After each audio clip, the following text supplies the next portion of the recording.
खोब दुखुनांथाव बाथ्रा जे बिटिसि खुंथायनि सासे गाहाय मावफुं सोद्रोमा मानगोनां हाग्रामा महिलारि बिथाङा आथिखालाव खौरां बिजोंनि गेजेराव बायदि बायदि बाथ्रा बुंनायखौ जों खौरां बिजोङाव खोनानो मोन्दों। बिथाङा बुंदों बिटिसिआव बड'लेण्डआव गोदानै सनितपुर बिसनाथ जिल्लानिफ्राय गामिखौ सोबाय, नाथाय बाजेटखौ लिरनानै लाबोआसै होननानै बिथाङा बुंदों। बा बिथाङा गोबां बाथ्रा बिटिआर एकर्डनि सोमोन्दै बा सनितपुर बिसनाथ जिल्लानि सोमोन्दै बुंदों। बेयाव जोङो थोंजोङै बुंनो सानगोन जे बिथाङा मिथिनांगोन जे दिनै बिटिआर गोजोन गोरोबथानि 3.1 दफानि गेजेरजों जि जोङो गामि कमिसननि गेजेरजों गामि हाबनायनि थाखाय खाबुखौ मोनबाय आरो बेजों लोगोसे जोङो गणतान्त्रिक भाबै जोङो भटनि अधिकारखौबो जोङो थांनाय 5थि बिटिसि बिसायख'थियाव जोङो भट होनो मोनबाय। दा बिथाङा मिथिनांगौ जे भट होनो अधिकार मोनखांनायनि उनाव बे बे सुबुंफोरा जे बे ओनसोलनि जायो बिथाङा बेखौ मिथिनांगौ। आरो बिटिसिआव जायफोर गामिफ्रा भट होनो मोनबाय बै भट होनो मोननाय गामिफोरनि थाखाय बिथाङा बाजेट बानायनांगौ, बा बिथांमोननो बाजेटखौ अलरेडि बिटिसि एकर्डनि 5.8 दफा बायदियै रोखा लिरखानाय दङ जे आसाम सरकारा बोसोरफ्रोमबो पपुलेसन रेसिय' हिसाबै बिथांमोना खेबनैयै बाजेट खालामनानै हरखायो। दा बे हिसाबै जोङो अलरेडि बिटिसिआव जोङो भट होबाय। भट होखांनायनि उनाव बिनि बाजेटआ दिनै अलरेडि बिटिसिआव फैनांगौ। दा बिथाङा बाजेट गैया माबा गैया होननानै बिथाङा बायदि बायदि रावजों बुंथिनाया ओंथि गैया।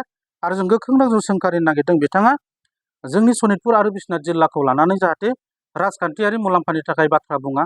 आरो बिथाङा सनितपुर आरो बिसनाथ जिल्लाखौ गोबां बोसोर नासयनानै फैखाबाय। दिनै बिटिआर सुक्तिनि गेजेरजों जोङो दिनै मोनसे बड'लेण्डआव थानो मोननायनि राहाखौ जोङो मोन्दों। दिनै बर'फोरनि जि थामोनथा रैखाथिनि जोंहा हा हुनि जेंना, दिनै बिटिआर गोजोन गोरोबथानि 5.3 दफानि गेजेरजों जोङो सनितपुर जिल्ला आरो बिसनाथ जिल्ला गावखांनायनि उनाव 5.3 नि गेजेरजों सनितपुर जिल्लायाव 14,000नि बारा जोंनि एफआरसिनि टाइटेल दाबिदारफ्रा दिनै दङमोन। दा 14,000नि बारा टाइटेल दाबिदारफोरनि गेजेराव दिनै जोङो 5.3 बिटिआर सुक्तिनि गेजेरजों दिनै 7,000नि बारा दाबिदारफ्रा दिनै हानि फोरमान बिलाइखौ मोनबाय। दा अब्ला दिनै बिथाङा बेखौ बुजिनांगौ जे दिनै बिटिआर सुक्तिनि गेजेरजों दिनै सनितपुर बिसनाथ जिल्लानि बर'फ्रा बड'लेण्डआव हाबबाय, माखासे लेन्ड टाइटेल सार्टिफिकेट मोनबाय आरो मोनबावनांगौ दङ। दा बिनि थाखायसो बिथाङा खामानि मावनांगौ। आरो जोङो दिनै बड'लेण्डनि नागरिक हिसाबै दिनै मर्यादाखौ मोनबाय आरो मोननैसो गामिफोरा हाबबावनांगौ दं। बेखौ सोसननानै जोंखौ पुर्नांग 100% जोंखौ बड'लेण्डनि नागरिक हिसाबै बिथाङा गनायथि मोननायनि थाखायसो खामानि मावनांगौ होननानै जोङो सानो। आरो बेबायदि खौरां बिजोङाव सनितपुर आरो बिसनाथ जिल्लाखौ लानानै जानला माला आबल ताबल बखिनायनिफ्राय हाग्रामा महिलारि बिथांखौ जोङो गोजानाव थानो खावलायदों। लोगोसे बुंबावदों बिथाङा आबसुफ्रानो मेन लिडार होननानै बुंबावदों।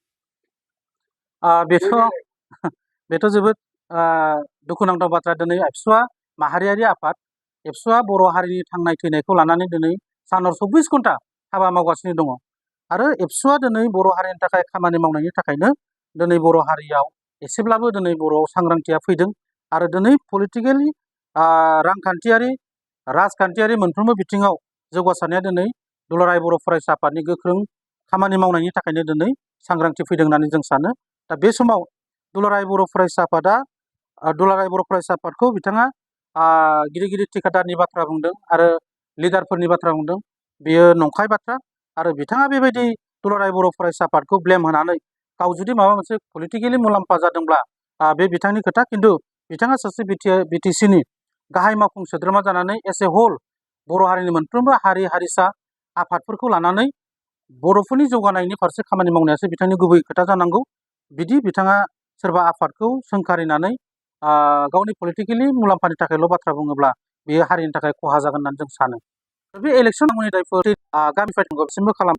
दा बे मानगोनां आसामनि गिबि डक्टर अबसु शर्माखौ जोङो खावलाय जाहाथे थाबैनो BKWCनि थाखायबो इलेक्सन खुंनांगौनि थाखाय जाहाथे पूर्ण कमिसननिखौ दाफुंनानै होयो बेखौ जोङो खावलायगोन। आरो जि कमिसननि जि 1 बोसोरनिफ्राय कमिसनखौ जिहेथु आसाम सरकारा गारनानै दोनदों एबा खुनु मोनसे कमिसननि जि एक्टिभिटिसखौ दोनथ'दों बेखौ रिएक्टिभ खालामफिननानै कमिसननि गेजेरजोंनो सनितपुर आरो बिसनाथ जिल्लानि गामि हाबनायनि थाखाय जिफोर गामिफोरखौ सोनांगौ बाउन्डारि कमिसननि गेजेरजों आबुङै मावफुंजोबनांगौनि थाखाय जोङो आसाम सरकारनिसिम